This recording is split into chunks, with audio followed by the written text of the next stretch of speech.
to remake a kinder plant-based version of Nigella Bites salmon fish cakes. But first I have to make the mash, so I chose 4 small to medium-sized potatoes to work with.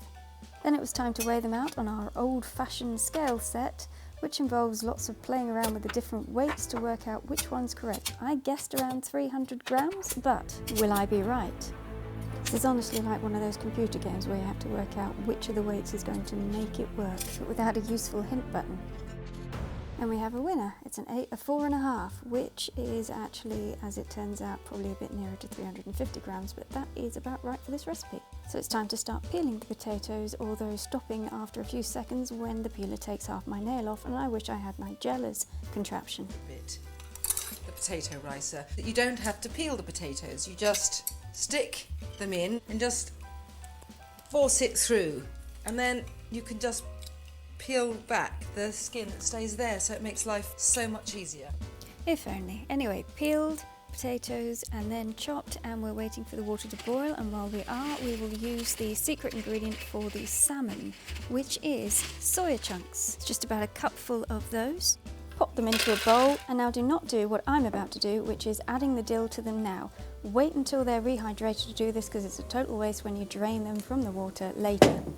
Water is just about coming to the boil for the potatoes, so I'm adding the salt now on Nigella's advice. If you add it beforehand, it will slow the boiling time down.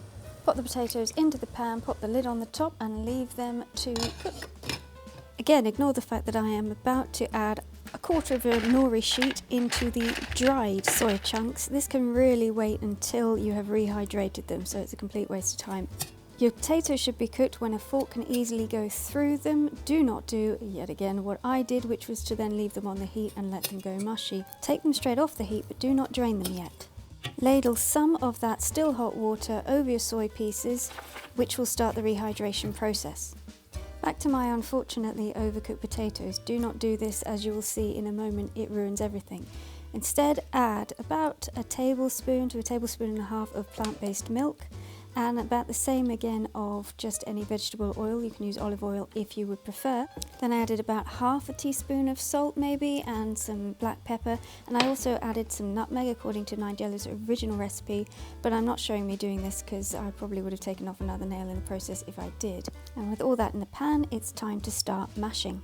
The soy pieces should now be nicely puffed up and ready to be drained. Take them to the sink, do so, and at this point add the nori sheet and the dill. As you can see, I'm choosing to use scissors to cut the pieces down into small bits. This takes an exceptionally long time, so you may prefer to pulse them very slightly in a food processor or a blender. Just make sure that they're in smaller pieces than I've left them in, because otherwise they may taste a bit too chunky for salmon. Next, add a bit of lemon juice and maybe even a pinch of salt if you fancied it. Stir it all together, and you can even give it a taste at this point. These things are cooked enough for eating at this stage, but they'll be nicer later. Finally, add a bit of, the recipe says cayenne pepper. I only had paprika to hand, but as you can see, when you stir it all in, it does give it that salmony look, which is rather satisfying. Chuck in the mashed potato and start stirring it all together with a little bit of yogurt, which isn't actually necessary, but I thought it might help with the binding process. Didn't need it with my slightly mushy mixture, as you can see. It wasn't easy to make my version into patties, but if you haven't overcooked the potatoes, it will be a lot easier, I promise you. I then put mine in the fridge for about 30 minutes, but obviously because they were so mushy they could have used longer. But in the meantime, you can start preparing the breadcrumb mixture to put on the top. Because mine are so soft, I decided that I would just use breadcrumbs rather than batter and breadcrumbs this time. Cover the potato cakes in breadcrumbs, pop them in a frying pan on a medium to high heat, and fry on both sides for about 5 minutes until done. Well, I managed to get 2 almost complete fish cakes sorted for my half, but that kind of soft potato is simply never going to hold together. I have made fish cakes just with potato and no egg in the past, and they do work, and I will show you how that can happen. Luckily, I had 2 left over, so I was able to put those in the freezer, and that's why I can show you what happens when you have some decent solid fish cakes to work with. To make the battered version, take about 2 tablespoons of flour. It's always going to be approximate depending on how many cakes you've got to batter, so you might want to consider about a spoonful per cake. And then slowly add in some water, stirring around until you get a kind of pancake thin consistency with your mix. Now add and stir in an optional pinch of salt. Get the breadcrumbs ready. Take your frozen fish cakes and dunk them first in the batter and then smother them in the breadcrumbs. This time you want to pop them in a frying pan and just get them slightly golden on both sides before popping them in the oven for 20 minutes at about 180 degrees centigrade, and then they can come out and they're ready to serve. So it might be a slightly slower process to cook them, but they do stay together much better. And serving them with tomato sauce, well, that was not my idea, that was actually Nigella Lawson's.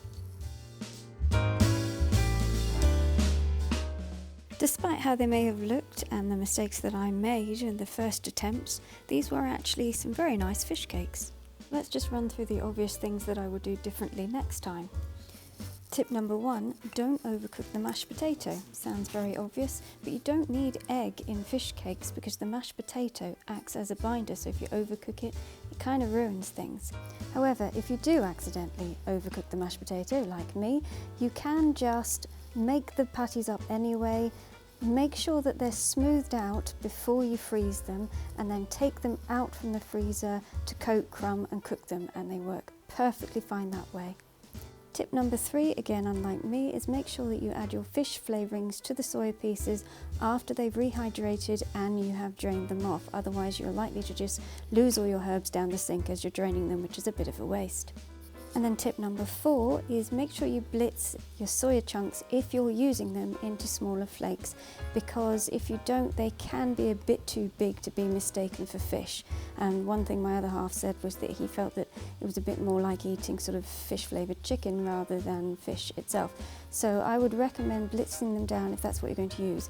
I used them for this recipe because I wanted soya chunks to be the main ingredient for my meal prep week. But you could instead try using soya mince, which you can rehydrate, and that stuff probably has a much better sort of flakiness and fishiness to it. And these soy products don't really have any kind of flavouring by themselves, so they are perfect to use in all these kinds of dishes. But if you really didn't want to use soy, you could use mashed up chickpeas instead. And as you saw, I managed to get 6 fishless cakes out of this mixture. I probably could have made it 8 and they would still have been sufficient servings. I would definitely make these again, as they were tasty, they were fishy, which is exactly what you wanted. But I would probably next time try making them with soy mince instead and see if that flakiness worked better.